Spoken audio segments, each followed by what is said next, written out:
like once you get past like 35 or something like that, you start watching these guys, you're like, this shit's sad. Like, you're like, you have like onboarding cooking now, you're like what's it called? Unstoppable. I used to think it was just my dad, but nah. in there. Start getting there. So why you crying?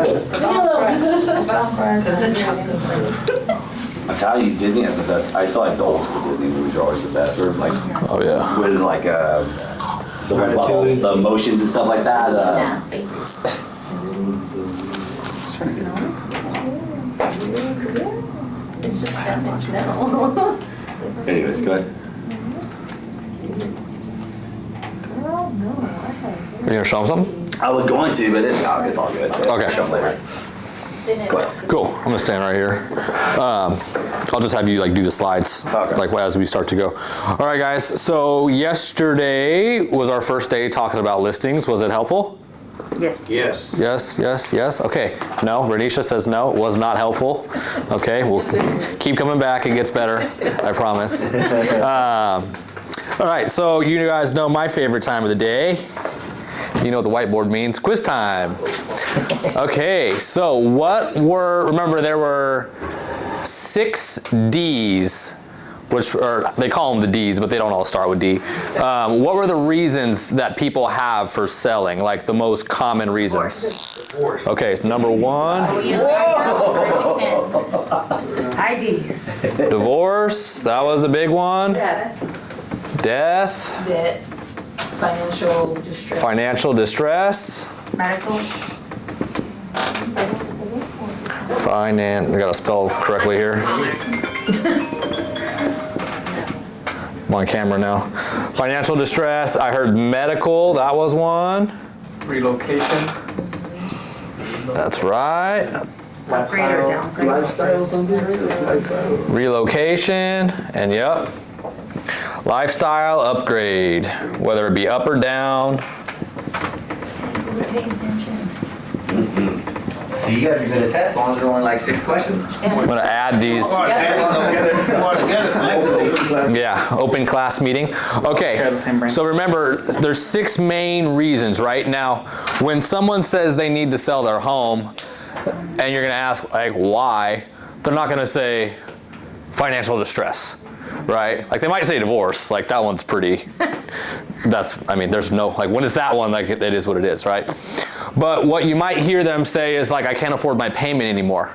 Or I lost my job, right? I'm not making the same amount of money, which is also I can't afford my payment anymore. I have some debt that I want to pay off or consolidate, right? So when I hear those things, in my mind, every time I'm talking to a seller, I'm trying to figure out if they have a real motivation, right? Because there's 2 things you have to have in order to sell a property. 1 is the motivation, 2 is what? Money. No. You're selling, never mind. That's why you're selling. Yeah, because you don't have money in that one. Another property, right? Nope. What's the other thing you have to have when you sell a property? You have motivation and Ryan Dobbs. Time frame. time frame. That was the one you forgot. Yeah, Dobbs. Yeah, reason number 7. Yeah, you met Ryan and now your house is listed. So yeah, you got to have motivation and a time frame, right? That means they're going to sell.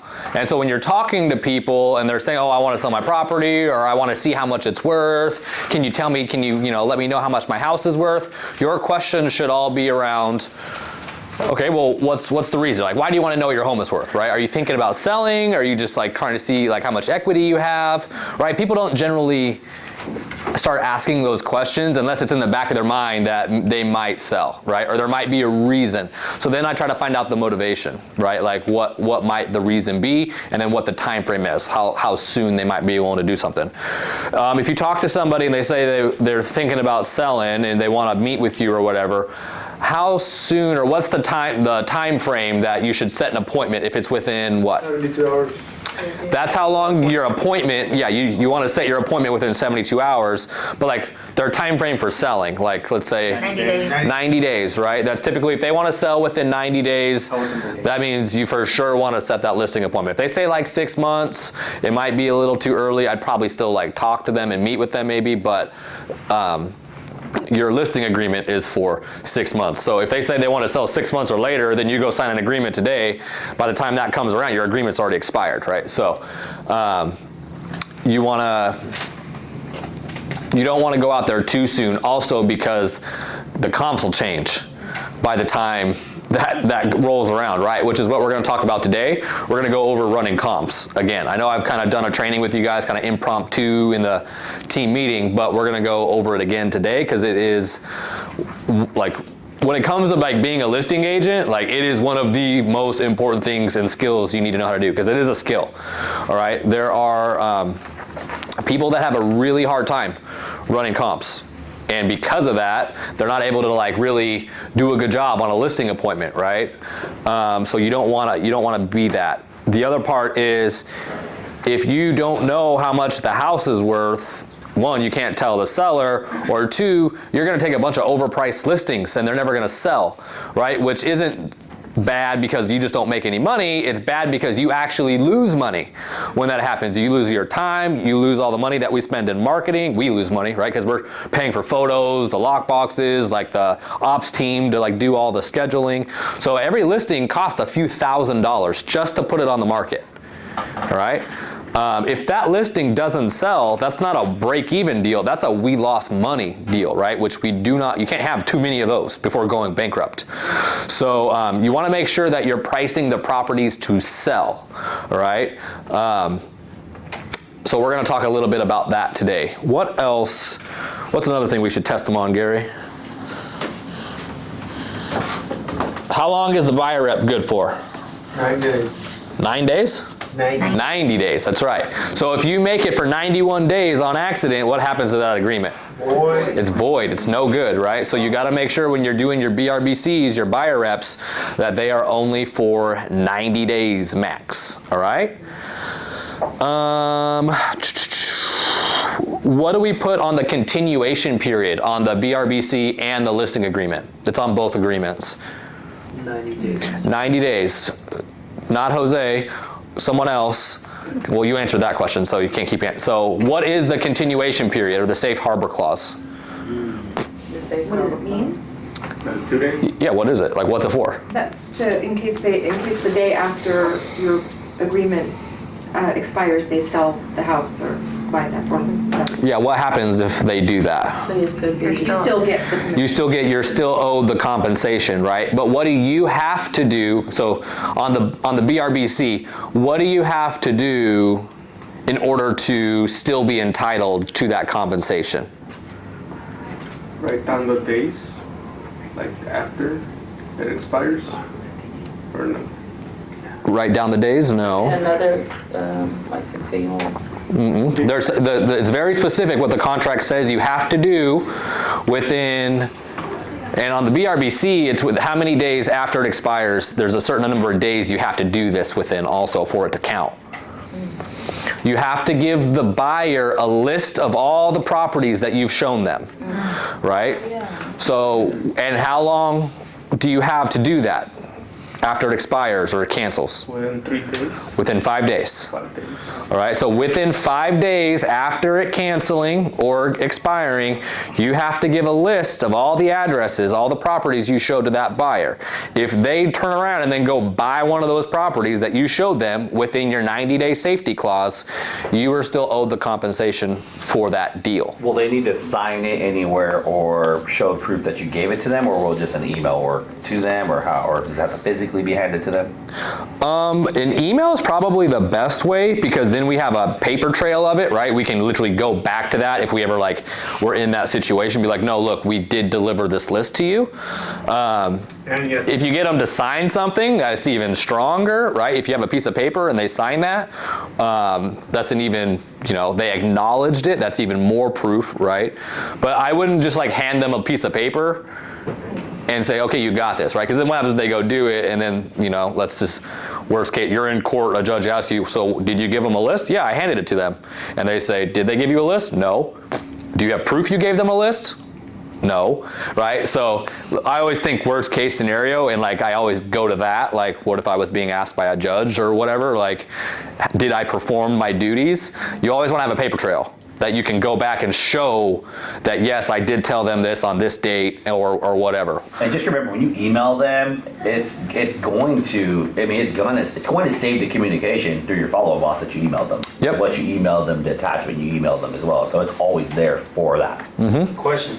So if you don't check off the exclusive portion, you're still non-exclusive, does that void you being compensated? Nope. No. So when are you owed compensation in a non-exclusive agreement? Great question. Jose, don't answer. You asked the question, but. What was the question? So let's say you have a non-exclusive buyer rep with somebody, right? What makes you entitled to compensation if it's non-exclusive? If they buy that show the property. house There's a- within that area or Have you within that shown agreement. somebody the exact property that? That's one reason. There's a term for, there's a few things that can make you entitled, right? But there's one term that like encompasses all of them together. What do we call that? You're in college? That's not no more, you said. It's not no more, but it's almost the same exact thing. It's called broker involvement, right? Broker involvement. If there's broker involvement on your part, you're owed compensation. So remember, it listed out what broker involvement means. So you showed them the house, you wrote an offer on that house, you negotiated, you tried to negotiate a deal with the listing agent for that property, or you did a market analysis on that specific property for the buyer. That's all considered broker involvement. So if you did those things and you have them documented, then and like scheduling through showing time is a way to like document that you showed them that house, or you submit an offer. Obviously you have the offer, right, signed by the buyer. So if you have broker involvement, so let's say you showed them a house but it was non-exclusive, but you did deliver them the list, like, hey, I showed you this house while we were in our non-exclusive agreement, and then they turn around and go buy it after they cancel, then they go buy it, you still are owed. Oh, okay. Yeah, Who pays that money? it would be the buyer. Buyer. Yeah, this is a contract between you and the buyer, how much the buyer is going to pay you for your services, right? Now, we can include it in the offer and get the seller to cover it, some of it or all of it, right? But it's the money that the buyer owes their agent. No matter who pays it, the buyer owes it to them. If they get someone else to pay it, cool, right? Then they don't have to pay it. Or whatever portion that they can get someone else to pay their agent gets deducted from what they have to pay. But ultimately, it's the buyer's responsibility because it's the contract between your buyer and you. So it should be standard that if a buyer's agreement expires, and they don't continue on with us, that we email them. 100%. Yes, within 5 days of that happening. All right, the listing agreement is a lot tougher on that. Does anybody remember what you have to do on the listing agreement to be owed compensation? I don't think we covered that one, but does anybody know? You check off the box where it says. We talked about it, but so on the listing agreement, you have to deliver to the seller a list of all of the names of the prospective buyers that were shown the property while it was listed for sale or submitted an offer. All right, so it's really hard to do that because we don't get the buyer's name when a showing gets scheduled, right? We get the agent's name, so we don't know. Typically, they don't write their buyer's name on there, right? And so it's really hard for us to kind of get that list. And also, that one has to be done before it expires or cancels. Once it expires or cancels, if you haven't done that yet, it's too late. You know, like the buyer rep gives you 5 days after, right? The listing agreement, no. Like you have to do it prior to. If you don't do it prior to, then you're not owed compensation if they sell to one of those people. So. And then, The easiest way to know, sorry, one second. The easiest way to know is if it's someone who wrote an offer on the property, then you like have the buyer's name, which that has happened. is there a time limit between like when the buyer, right? When you show them the home, like in, let's say they bought the property, but is there a time limit between like your old commission? Like let's say they buy the property, but it's like 3 months out. So how many days do you write down on your buyer rep agreement on the continuation 90 period? days. 90 days. So that's your time limit. If they do it within that 90 days, you're owed the compensation. If they do it on day 91, you're not owed. Yeah. So and you can make that as long as you need to. I say 90 days. I've seen 180 days before though too. Right, I think like 90 days, like if they're gonna do it, they're gonna try to do it quickly, you know what I mean? If they're gonna try to screw you over, like they're not gonna be like, all right, I'm gonna wait 3 months to do it, you know what I mean? So I always just put 90. I've only ever had it, well, that I know of, because one, you would have to like follow the grant deed around, but I've only had it happen that I know of one time. Right? These are like high level real estate questions too. Like, I guarantee you, if you went and asked any of your friends in real estate, like how this stuff, like they're not have no idea what you're talking about. You're gonna have to do your own due diligence though, like to track it down, right? Like, Yeah, I got lucky. Feel like you know about it, right? So His old broker, it was a deal with him, and he's the one who found out, and because it was his buyer, and he called me because it was my seller and says, hey, go look at the grant deed, and we did, and sure enough, they did that, and so we had to take the steps we needed to take. That's why he's here now.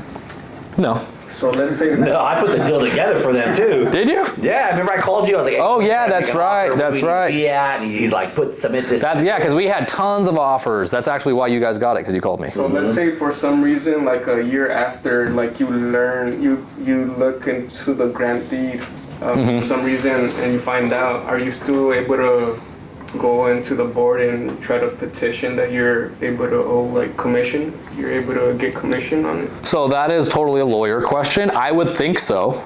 I don't know if there's like a statute of limitations on like how fast you have to find out. But if you find out like a year later that someone screwed you, you need to go talk to a lawyer and see, right? I would think yes, you could.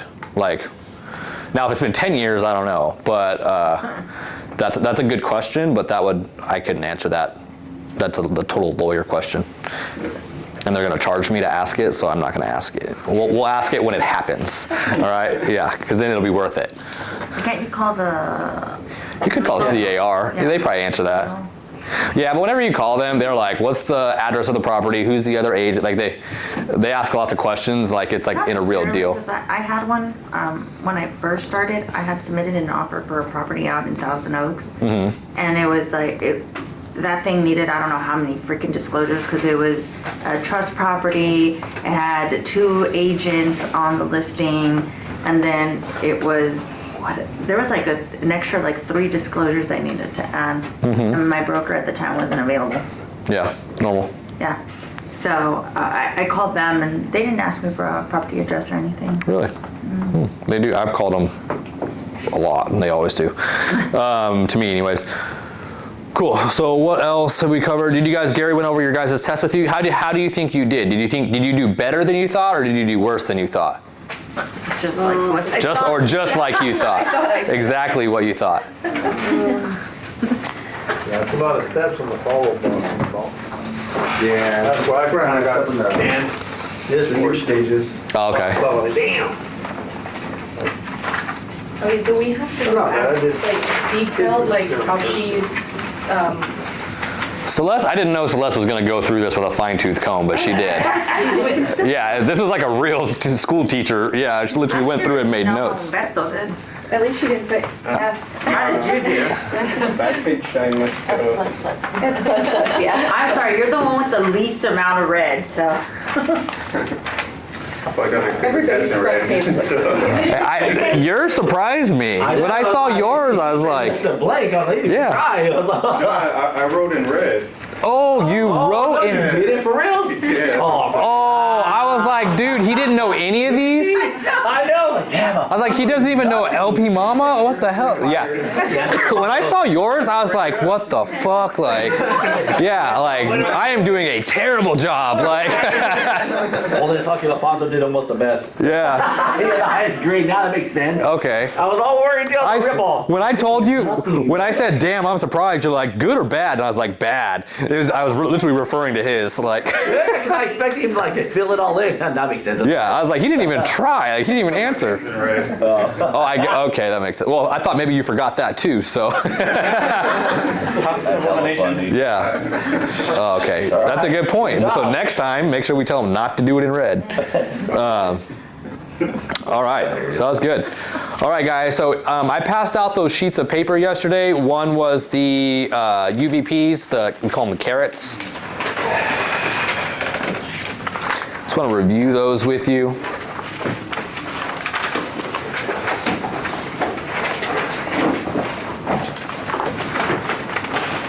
Yep. That was it. Leave it right there so I can read it. the papers downstairs. Cool. So these are what we call, I'll wait till everyone's ready. Huh? I'll wait till everyone's ready. Y'all ready? Y'all have the piece of paper? Y'all. Y'all, do you all? Get some water. It's hot in here, man. It was freezing this morning, and this sweater like keeps you super warm, but then now that it's hot, I'm like dying. All their sweaters are like that and their jackets. Well, some of my other ones are like lighter, so The Patagonia one? this is warm. No, I have the. I feel like I'm wearing like their sheepskin right now. And it's hot. Oh my God. Okay. So the carrots, these are like objection handlers for sellers. All right. Specifically, like you get asked the same questions. Like each carrot is for a different personality type as well. All right. So like you're going to get the same objections, just like on the buy side. People say the same thing over and over, right? Like you hear the same 2 or 3 things from everybody. So if you know you're going to hear those things, like interest rates are too high, or home prices are too high, or I'm waiting until next year, right? You can formulate like answers to those things so that when you hear them, you just boom, you just spout them right off, right? And you just move past that objection really quickly. So in our role play that we did yesterday, you guys heard me use one of these, right? He asked me about the commission. Which carrot did I use in that role play? Negotiating. I didn't negotiate commission on that call. He asked me what our commission is. You can, you're like, it can go any range from 1 to like 5. Yeah, so that is our 4th UVP. And UVP stands for unique value proposition. All right, value propositions are just like what your value is really, what you offer to the client. Like that's your value proposition. So like our different programs that we have, our marketing plan, our different things that we offer clients, those are our value propositions. So you like to start from 1. So like, for example, like part of joining this brokerage, one of our value propositions is that we're gonna train you, right? That we have leads, right? That you get mentorship and coaching, and like we actually deliver on that, right? So like that's one of our UVPs, or our unique value propositions for like attracting agents, right? It's the same thing with buyers, it's the same thing with sellers. You gotta have unique value propositions. The reason we say unique is because you want them to be different than what everybody else has, right? That's the differentiation portion. So he asked me about commission, and I used the flexible commission menu, right? So we actually have a flexible commission menu. So we offer lots of different things. So once I see the home and I can kind of go over all the different programs, you can pick and choose what works best for you. And then boom, you just keep on going. That's how you handle the objection. I noticed when you did that yesterday, you started out at 1%, which I was like, oh wow, that's awesome. So how do you overcome that when you're meeting with them and they're like, oh, well, you said 1%, what? You know. So when you get there, it never comes up, but we have our Smart Seller program. That one can be a 1% commission, or a paperwork deal. That could be a 1% commission, right? That doesn't mean that's what they're gonna do or what they're gonna get, right? If once I meet with them and I figure out their situation and I see the home and like figure out what they're trying to do, and like we have all these different programs at the end of the listing presentation, which I'm going to show you guys probably tomorrow, and we'll talk today about like guaranteed sale, smart seller program, all these different things, so that you know what they are. But yeah, we do have a plan that has a 1% commission option in it, right? You can tell them that just to kind of like bring their guard down a little bit. So the only reason I didn't start with that, he hit me with it twice. So he didn't take the first objection handler when I said we have a flexible commission menu. Usually that's good enough and it gets you past it. But then he like that wasn't good enough for him on that call. He kept, well, you can't just tell me what it is. When someone like wants a specific number, then I'll say we go all the way from 1% all the way up to 6% or 5% or 8%. I used to say 1 to 8, but now it's I don't include the buy side anymore, so it's like 1 to 5, right? So I'm not lying. Like I do have a program for that, but it's probably not the one you're gonna want. Yeah. Once they see all the things we do and then they want all those things, well, trust me, that don't cost 1%, right? And so that's how you use that objection handler, right? Another one, so number 1 is our 194-point marketing plan. All right, so the way that the ISAs use this when they're setting appointments, it'd be like, once they get to the appointment, so Ryan's gonna meet with you, he's gonna go over our 194-point marketing plan that's been getting people just like you to sell their home faster and put more money in their pocket. That's their close. When are you available, weekdays or weekends? So people that you talk to that are gonna ask you, like, well, what do you do to sell a home? Well, I post it on Facebook. We put it on the MLS. Like, everyone says that shit, right? So what do we say? We have 194 things that we do to sell a home. And if you wanna know what they are, could you pull up the, what's it called? It's the pre-listing packet, the pre-listing presentation. Do you have that one? Drive, yeah. I don't know if it is. There's a link. No, that's the old actual listing presentation. I sent you guys all the link here. I have it on my phone. I'll message it to you right now. So we have a pre-listing presentation. I always lose it in here. It's in my notes. Some stuff real quick.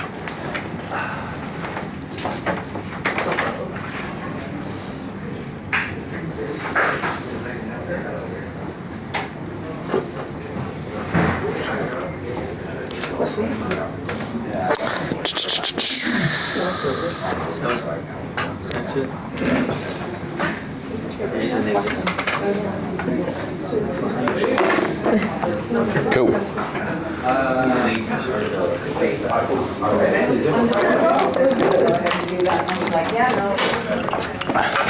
All right, I just put it in the our chat.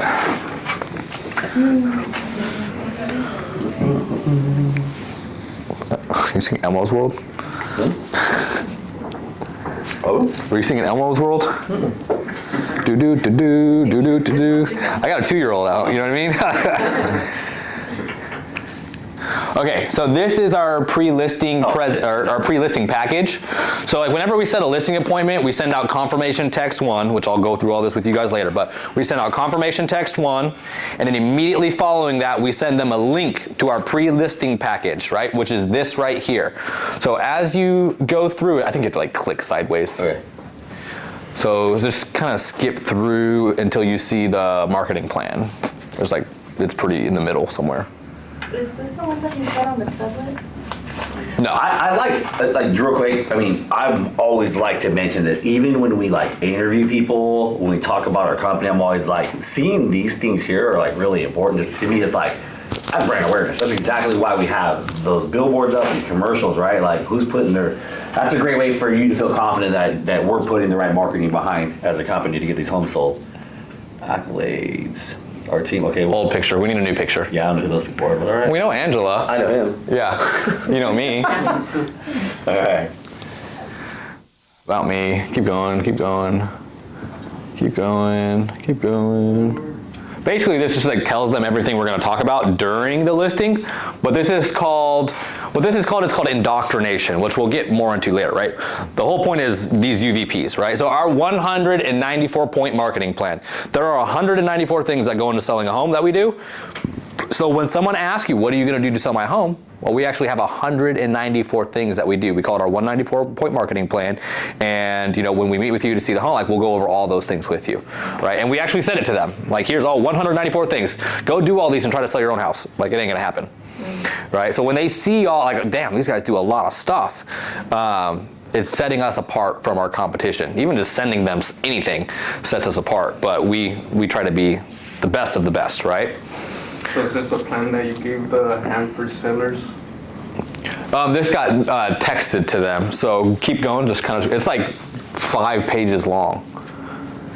So much stuff to make him be like, well, I know I can't do it myself. Exactly. Well, the other thing is I don't know anybody that's in stuff like this often, you know what I mean? Mm-hmm. So what indoctrination is, they set an appointment with us, right? We want to start closing them before we ever even get there, right? Because they might be meeting with other agents and stuff. So if we send them like a really professional confirmation text that looks like it's from a legit company, which we are, and then we send them this, and their other agent didn't send them anything, and then they meet with them and they don't have a marketing plan, and they're like, I want to see what these guys have to say. right? So we're already setting ourselves apart from our competition by like indoctrinating them on who we are as a company, who I am, like our marketing, like how we're different, so that like when we get there, they're like, man, like you guys seem like you got your stuff together, like you really know what you're doing. It's huge that we utilize stuff like this, these presentations, because like I've been out there going on appointments and I've never had anything like this. Like I relied solely on the fact that I could close them when I got to the table, but I always got beat when there was somebody that had like, oh, well, do you have 194 or whatever? I'm like, God damn you, like you know what I mean? I'm like, God damn, I don't have that, but I can sell the house, like, but it used to frustrate me. I'd be like, how do I tell you I can sell your house if I don't have a presentation? Like I can show you the numbers and the production, and I was confident, and I would get a high amount of them, but I wasn't getting all of them. Like I've lost to Ryan consistently over that. I'm like, fuck it, I'm out. Like I can't do it. Like because he had so many options, and I'm like, what are you talking? In my mind, I'm like, what is he talking about? Like how are you fixing their house before you put it on the market? Like who does that, right? But you know, that makes sense why he was getting so many listings now. So it's kind of like, it's not what you say, it's how you say it on the phone. It's kind of like the listing, right? Like we could be saying the same things. I can sell your house, he can sell your house, but like the way I'm saying it is way more in depth, right? I'm showing them as well. Like, and I have like all these like things I'm giving them up front. So it just makes us stand out. So what it does is it increases conversion at the kitchen table. You will take more listings because of this, and you will beat more people that like more agents that they're interviewing because of stuff like this, right? And that's all this is designed to do. It's just designed to increase our chances of getting the listing when we get there. All right, so this is what they get. The next one is the easy exit listing agreement. All right, so on that broker addendum, which I need to share with all of you guys. So real quick, you don't ever want, the purpose of this is you don't want them ever sending this out to anybody. You guys won't send this out usually. You can actually, no, they could. If they have like an SOI thing and like, if it's an SOI listing and you guys are gonna send your own like you still need to follow the same process that we follow, right? Like it doesn't matter where the lead comes from, like we have one process for everyone and you need to follow it, right? So like you still need to send confirmation text 1 exactly the way that it's supposed to be. You still need to send the pre-listing package. You still need to send confirmation text 2. When we finally finish our hype video, you're still gonna send the hype video, which is a bunch of people basically saying how good a job we did when we sold their home, right? Like he's doing with the training. Like we have sellers saying that, like, oh yeah, blah blah blah. So that's the fourth part of indoctrination. So yeah, don't miss a step. It's very important that we hit every one of those, because that's why you're going to take the listing. That's how we're going to see success. That's how we're going to get 7 to 8% or higher. That's how you're going to get a bigger paycheck. So like, that's how we're going to get a 10 on our net promoter score, right? Like we're charging more money. One, we're going to get better results too. But the other part of this, like the huge part of this, is that we're providing a much better service as well, right? Like our promise is that it's going to be way better working with us than it is with anybody else, right? So, and we have a system that we know accomplishes that. But if you don't follow that system, then you're just doing what everyone else is doing, right? You're just winging it the whole time. And so you need to follow like the system that we know works, right? So 1, it increases your conversion. 2, it makes sure that we deliver the same level of service to all of our clients. You can't have varying levels of service in a business, right? That's kind of what this whole business model is. Instead of an agent doing everything, we have different specialists that do handle different parts of the deal, right? Or different parts of the business, so that it doesn't matter who you work with at our company. Whether it's your first deal or your 100th deal, you're gonna get the same level of service from us, and it's gonna be much better than you will get anywhere else. Like that's our promise. We need to deliver on that promise. Otherwise, we're not doing a good job, okay? So the next one is the easy exit listing agreement. So I think it actually talks about it on here, but I'll explain what it is. So the easy exit listing agreement, one of the objections that you will get, especially like expireds and canceleds, it's like, I don't want to get locked into a contract, right? You will hear that from people who previously got locked into a contract and their agent like wouldn't let them out and they weren't able to sell the house, right? So that is a big fear for a seller. when like trying to get them to sign or even to meet with you, right? So when that one comes up, your mind should go, boom, easy exit listing. We don't keep people in long-term contracts. If they decide they don't want to sell the house or what, they want someone else to sell the house, we can do that, right? So the easy exit listing agreement basically means that free of charge, we will pull the house off the market and not sell it, all right? We are still in contract when that happens, right? But basically what we're doing is we're withdrawing the listing from the MLS, so it'll go into the withdrawn status. Now, if they want a full cancellation of the listing, That'd be talking to another agent. because they want someone else to sell it, they can do that too. But then that's another paragraph on the addendum, that's the release of listing. They can do that too, but then we charge cancellation fee, right? $19.95. You can get out of your contract at any time, but you're gonna pay a cancellation fee if you wanna do that. Right? So we do not keep people in long-term contracts. But if you want them out of it before, you're going to pay for it, right? But this is, remember, this is before you ever even get to the appointment. This is to get the appointment, right? This is an objection handler. So, Alfonso, I'm going to role play this with you real fast. Just ask me the question, well, how long is the contract? So how long is the contract? So that's a great question. We just do the normal standard 6-month agreements, but we actually don't keep people in long-term contracts. We have a program called our Easy Exit Listing that I'll explain with you when I meet with you, okay? Like that's all it is. That's literally all it is. It's super simple, but it handles the objection, right? And it also builds value around why to meet with me, right? Because like, oh, they actually have this program that they won't keep me in the contract, like I want to meet with them now, right? And it's like, you're going to learn about this when I meet with you. I'm not going to give you all the details, all the juice over the phone. You want to do that in person, okay? The next one is the structured communication plan. What's the #1 complaint about real estate agents? Not enough communication. Never heard from them. Right? I hear that all day long from sellers. Like my agent never called me, they never told me what was going on, they never gave me feedback or anything like that. So you guys have heard me mention this. It's on our weekly schedule every week. What do we call that? Like when you have a listing, what are you supposed to do every single week?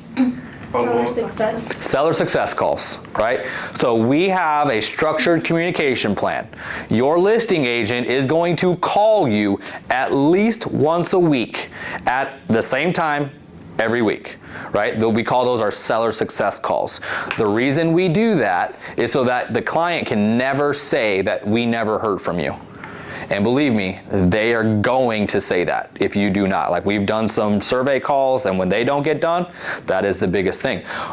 The other part of this though is that when because that's most agents, right? They don't ever call the seller. They only call them when something bad happens or they want to try to get a price reduction, right? What I have found through making lots and lots of these calls is that when you stay in contact with them, even if you're just calling them just to check in, hey, do you guys have any questions? I'm just checking in, not a lot's happening.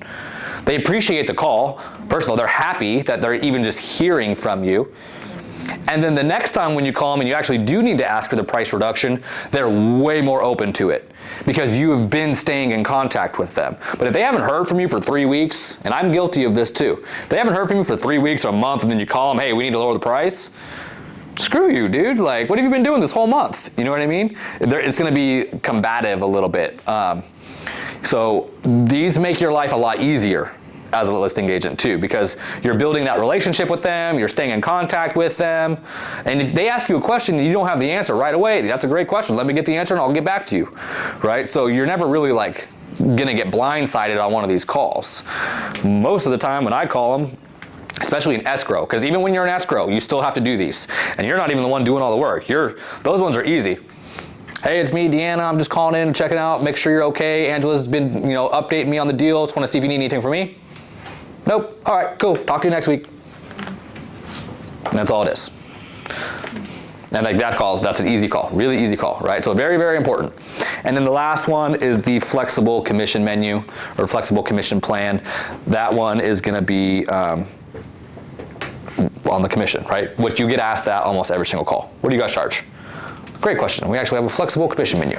So I'll go over all the different things we do, and then you can kind of pick and choose what works best for you. All right?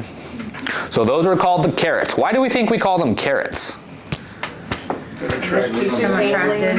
It's like the carrots. So it's like dangling a carrot, right, in front of a donkey or in front of a seller or a horse, right? What's another name for a donkey? Like a stubborn asshole, right? So your seller. No, I'm just kidding. Yeah, cut that one out. Yeah, did you record that? Yeah, it's okay. I'm in charge of the editing, so. This isn't a live feed, yeah.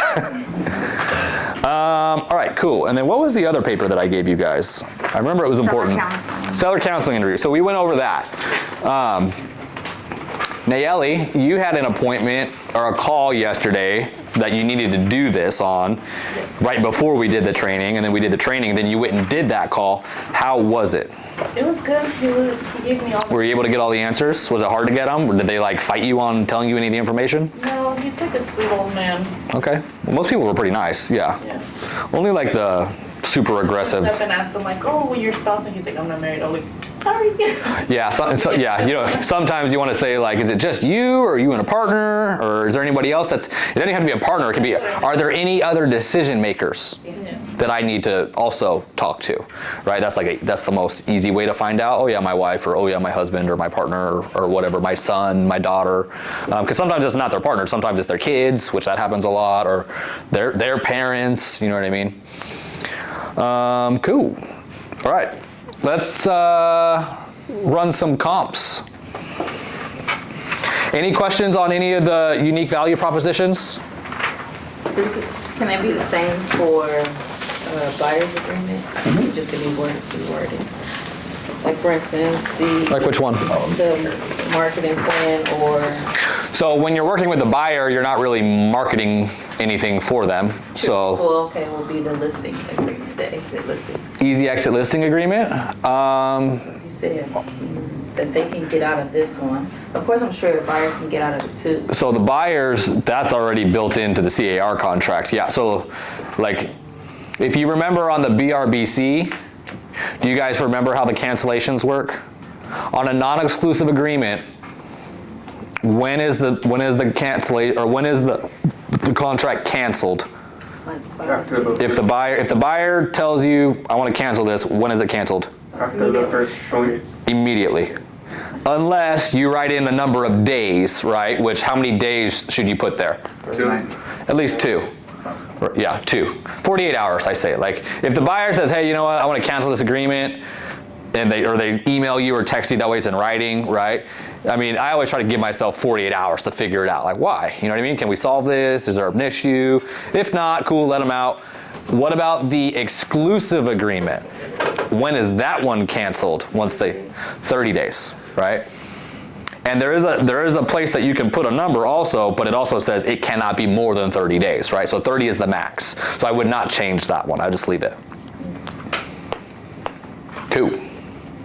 So there's really no need for like an easy exit buyer broker agreement, because like it already has it like just legally in there, which is weird. I don't know why like CAR, like that's a CAR thing or that's like a legal thing. Like why would they make it immediately canceled upon notice if it's a contract, you know what I mean? All right. So everybody got your laptops. I want you guys to follow along with me. We're gonna do an exercise actually. I'm gonna all give you, do you guys remember how to run comps like when I showed you guys? Nope. Yeah. Kind of. There's a video for it. There's a video for everything, but I know you guys don't watch them, so. I had posted YouTube videos in our app. Let me, Do I need to play the video again? no, we'll go, I'm gonna walk them through it. I want you guys to run comps on a property. I kinda wanna like see if they can get the value, like all on their own. Like, and I can see what the different values come in at for different people. And I'm gonna give you an address. Okay, the address that I want you guys to run comps on for the next 5 to 10 minutes. It's It's gonna be 8207 Moss Rock. So it's an actual property that's going on, listening to just have you do the work. No, Solid. Just give me the cost now, guys.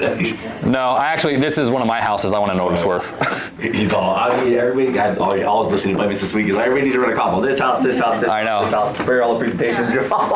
Say 8207 Moss Rock, it's over in River Lake, so 93312. I wanna see, so nobody spout it out, all right? Like when everyone's done, like you can write your own number down or whatever. I'm gonna write all your names down and I wanna see like what number you each came up with.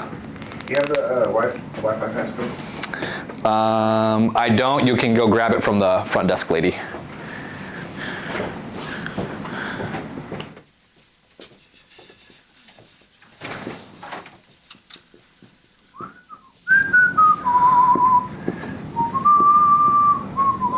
Gary, run comps on it also, because I want.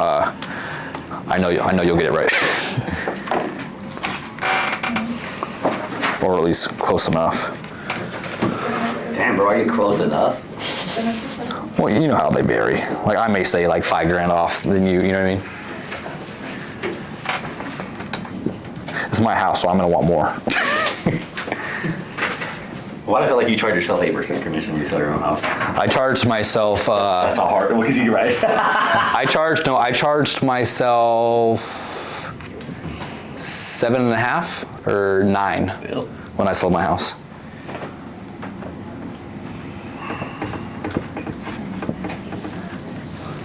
Oh, let me disconnect my thing. I'm over here running comps right now. They can see it.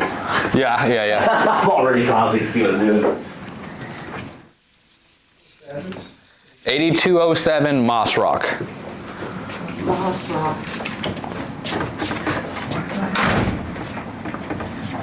I got Celso's one. Is it coming up? What? Celso's going to interview with us tomorrow. Really? Yeah. Oh shit. Does he do commercial? Nah, he's in real estate. Is he residential? Just a little bit of everything I think he tries. Jose texts him and stay on top of him. Is that why he was here, or was he here for a I prequel? invited him this morning. I was like, hey man, come through for like. Come. Oh, I thought he was like in the prequel, or then you just saw him. Oh, okay. Are the Okay. solar panels paid off or? Solar panels are paid off. So when that comes back, We're behind the 8 ball here. connect to the Nothing's coming up. Is the property not coming up? Not for me. Let me make sure I gave you the right address. The user error. Because it's interactive, right? Yeah, I know. It came up for me. It did? what are you on? I'm on this. Is it coming up for you too? Look at it right now. Moss Rock Drive. That's Oh, what. you didn't put that? Yeah, it's on there. Okay, look. Ooh. I think that would be a good photo. Oh, it's crazy. When I got this out, when I refinanced this house, like 2 years ago, the appraisal came in at 400. But it was probably only worth like 350 at the time. Because the estimate's 381. Oh, yeah, what's the last one? That's the one. Yeah, it's not The one coming that up says for me. Cornerstone underscore. Data network. So when you're using the little search bar, just type in. I went to interactive search and then.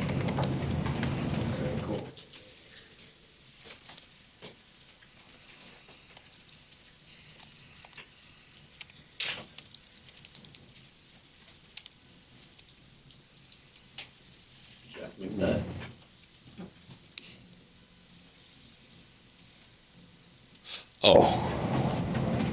Well, no, that shouldn't matter. And then we hit search criteria. What's that address on it? Just click home.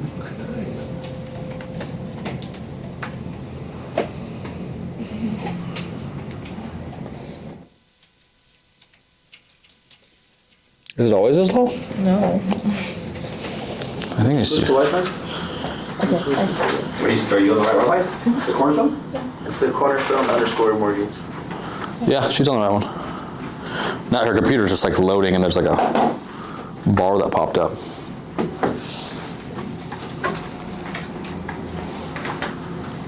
So after you click on it, that's where you click.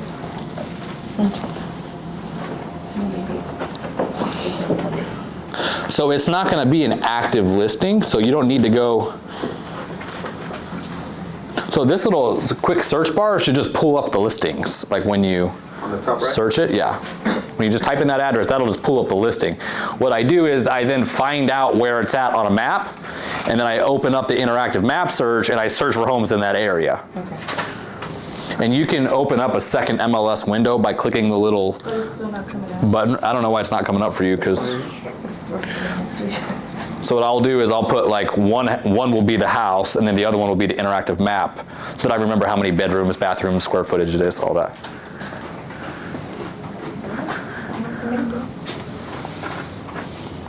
There was a slow one, mine is, Oh crap. When I zoom it in, it zooms in too much. It's almost the exact same. Yeah. The only difference is that sold in July. July. So I would, we might get. I'd probably hit like 385 Yeah. because it's selling You just, for you 100. just told everybody. It's selling for everything's selling for 102% above market value.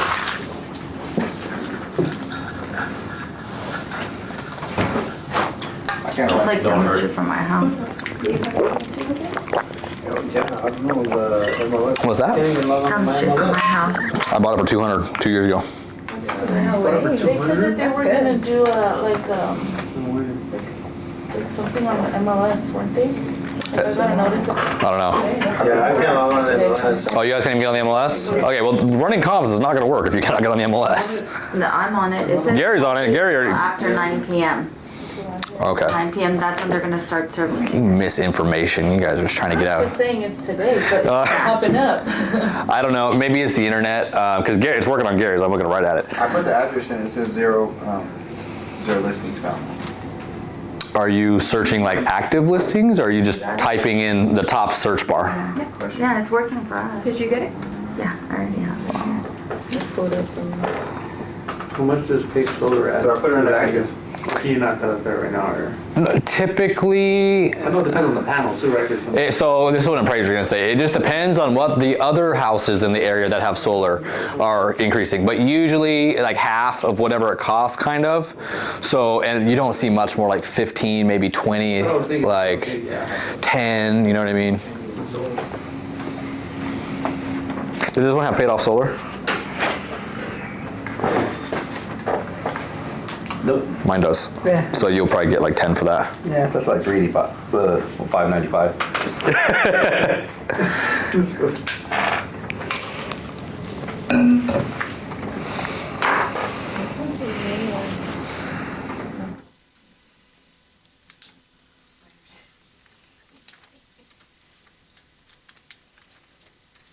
I think I might actually pay 220. Well, hold on. I would actually need to, well, that has a pool. Ooh. I would actually call and find out what this one is In escrow for. in escrow for. So That's yours is still bigger by a little bit. That's a 269 square foot. ooh, that's a good one. I'm gonna sell this shit. The lease ends. You don't have a pool? No. But you have paid solar, so. I mean, Yeah, no. I could balance out. Do they have paid solar? Because if they have that also, then. So 8207 Moss Nope, nothing. Rock. So I mean, they'll get 10 for the pool. I'll get 10 for solar. I would start at that price right there. Yeah. Oh, absolutely. You pulled it up right And mine's all remodeled too. I remodeled it like 2 years On ago. the little bar right here, Yeah, I put it right I'd say there. that. Oh, little interactive map, you can put it there and then. Shit, I might sell. Kind of, but you gotta focus on what the actual area it is, the River Lakes, not all of, like, because you'll start pulling ones away from it. Was anybody else able to find it in run comps? You were. What do you think the price is? 390. Okay. I was gonna say 392. 392. So $3.90 and $1. Yeah. Yeah. Because there was a Mention the duplicate, Pig same square Solar. footage, same everything, just no solar, so I just added 15K to that one, to the sales price of that one. Okay. That's good. That's what it is. I did a high 410, mid 396, and then low 375. Okay. Yeah, that's probably right. I'm But at I didn't use 385. it. 385. Andrew. Anybody get something crazy? Anybody get something else? Because I have we have a higher number in our head. Like 400? I was thinking. Maybe though. There's a pending one at 400 right now. So whenever you get these right here, like something like this, right? You need to call this agent. You want to call the agent and find out because that's going to be the most recent comp. One, it's in the River Lakes community, right? So in that area, you got to be careful because there's River Lakes, and then it branches out to Olive, right? So they can start changing drastically the houses, even though they're the same square footage. You want to stay within your knit community, especially because it has like an HOA, right? Like a couple $25 or 50 or something. $40, yeah. $40, okay. This doesn't. His is updated. This is updated to a certain extent. This has a pool, which is about 10 to 15K worth of value. His has paid solar, so you can do a switch for it, right? Yeah. If this right here is if he got this under contract for 410, right? Because we won't see it because it's pending. If you call and he says, yeah, they're appraised already for 410. Well, ours is 1492. You can just take that, whatever the price per square foot is. Well, actually, I wouldn't even use that. I would use his new sales price. You just take that price per square foot, multiply it, and that's gonna give you the price. So you might be able to list his house at 410, maybe 415. Really predicated off of this. Now, if this thing came in, he's like, oh, appraised at 375. It can now ruin his because they're going to go based off of that one. Because the most recent one was in July. That was the one you looked at, right? So one thing that I look at too is how long has it been on the market? How long did it take it to go pending, right? So this one took 36 days to go pending. So I wouldn't doubt, I don't think he went over in list price, right? Because when you go over, it usually happens pretty fast. If it sits on the market for a month or two, generally you're going to be at ask or a little lower, right? So that's what let's call him right now. Who is it? My strategy was Young to list it like 10 to If he answers. 15% less. 1,000, not percent. Hey, this is Gary Frosto with Ryan Dobbs Realty. I just wanted to give you a call about your property on Mainsail Drive. Yes. Hey, so I'm going on a listing appointment with an identical house on Moss Rock, and I see you guys are pending at $400,000. Did you guys already get appraised? We're listening to coming today, not coming yet. Okay, what is your sales price? Are you guys at the 400 or above listing? 400. 400. Any concessions that they ask for, like closing costs? Nope. Okay, perfect. Okay, well, I'll follow up with you once to hear about the appraisal about next week, okay? Well, appreciate it. Thank you, sir. Wish you the best. I appreciate you too. Thank you, Young. Bye. Sweet. So, ideally, you're kind of like waiting for the appraisal to come back. You tend to do the appraisal until like 7 days from now to have it back. But I'm almost, the thing about appraisals, they're going to try to appraise the house at what the sales contract is, right? So like if this was 450, it's way too out of whack. You're getting within $10,000 or $15,000. They're gonna press the appraisal to be that as much as they can towards that sales price. So I'm gonna say it's probably gonna be 400, right? Sometimes you won't ever see. Sometimes you get appraised for more and you'll never even know. Like they won't even. I don't know. I've seen hit or miss. Sometimes they appraise it exactly what the sales price is, but they don't go a drastic amount over, right? Sometimes they'll give you the overage, whatever. But ideally, I would just use 400,000 as a sales price. I would probably press it to 410 because of the way the market's trending now, where more people are coming back in the market. It's the new year. He has paid solar. There's a new president. People are okay. Well, what's going on? And depending on what his house looks like. So this one, I don't know what his interior looks like, right? But if he has like quartz or granite countertops, that's a virtually like visually that's a plus, right? The cabinetry is nice on this one. This is a very nice turnkey house. This is rental ready, what we call it, right? Rental ready. But you want home ownership ready? If he has like the amenities like that, then it's Mine's like the same, yeah. Well, I can't really give it a price per like a dollar amount more than a desired amount. Like if you have a house that looks like this and a house that has the same layout but it has quartz countertops, what do you think everybody's gonna go with? The quartz. Right? If it's so, it's just kind of like splitting hairs at that moment. But I would say comfortably like 410. Yeah. Cool. Also depends on the seller situation. Do they need a fast sale? Are they cool? Like are they cool with a little bit longer? Totally depends on the situation also, right? So the other thing to take into consideration, guys, is this real quick. So if I was to tell you, so this is the activity of this home. If I was to say to you, Renisha, I'm the homeowner of Moss Rock. If I list my house at 400,000, when can I expect to see an offer? Based off the data. Based off the data, if it's over price. Don't overthink it. Based off the data. This is the data. You can cheat. It's open book right now. Anybody want to yell it out? How many days? 37 days. I see 36. Oh, it's over here. I can expect to see an offer. Well, maybe whatever. But I can expect to see an offer in that amount of days. Comfortably, sir, if you listed at 400,000, you can expect to see an offer in about 37 days, 36 days. What if I want to get an offer faster? What would we have to do? Price below. Lower price. Price it below market value, right? That gets you a home offer faster. What if he prices it, well, I know that guy sold it for 4, but I want 420. What is that gonna do to the extent, the amount of time for him? It's